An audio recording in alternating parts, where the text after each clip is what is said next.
being out there on deck with everyone throughout the day, watching all the whales as we were going by, some of them some really close sightings. But if you might have been looking outside or maybe outside your window or out on deck with us, you would have noticed that there were some patches of water that we went through that just seemed like there were hours and there were no seabirds, no life.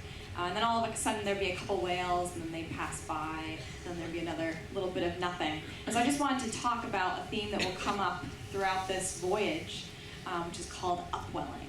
And it helps us to understand where and when we might see animals and kind of explain the pattern of as we go farther south and are in closer to the Antarctic continent and to the peninsula, why we tend to see more life.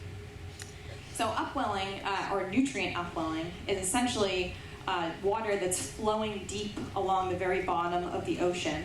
It's hitting a land mass or an obstruction in the way, and it's forced up to the surface. It's very similar to what air currents are doing when they go over mountains. They're rising up. And this deep water that's flowing up to the surface, hitting a boundary, often is loaded with nutrients that there are typically little of in the upper layers of the water column.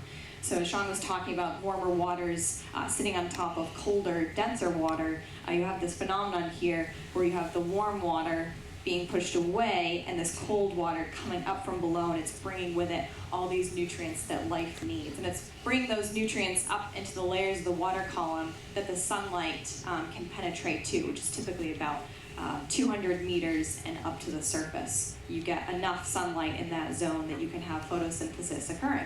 And photosynthesis and all the phytoplankton fuels and sparks the rest of the food chain to go on from there. So this is nutrient upwelling. It's all of this deep water chock full of goodness that life needs to bloom and attract all the other animals. So if you drain the water out of the ocean, a large basin here, you'd see different features. Here we have a land mass. Here you have underwater mountain ranges that you're not obviously going to see because there'd be water above them. You have these seamounts, and sometimes you have islands sticking up above the seamounts. Sometimes the seamounts don't quite reach the surface of the water. And so the deep currents are flowing along, hitting these structures, and this is typically where the upwelling is occurring. So in a lot of the flat kind of desert ranges of the ocean, you're not necessarily going to have that upwelling, but once you're close to a landmass or an island or a seamount, you're going to have all that nutrient-rich water coming up towards the surface. So if you look around Antarctica, most of the Southern Ocean is very, very deep water, 4,000 to 6,000 meters deep. It's about 12,000 to 20,000 feet deep. And oftentimes it drops off very quickly. But I'm going to zoom in on the Antarctic Peninsula where we're going here in this yellow box, and we'll take a look at the bathymetry, or the underwater geography of this area. So you can see lots of canyons and valleys and dips. And this is these are the South Shetland Islands here. Here's the peninsula. You can see lots of interesting bathymetric features here.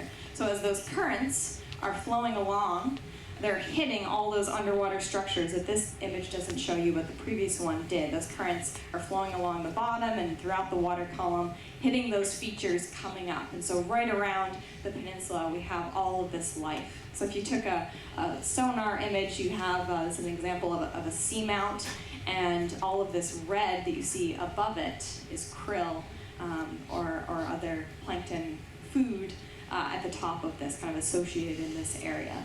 And so in regions like this where you have this upwelling, you can expect to find animals.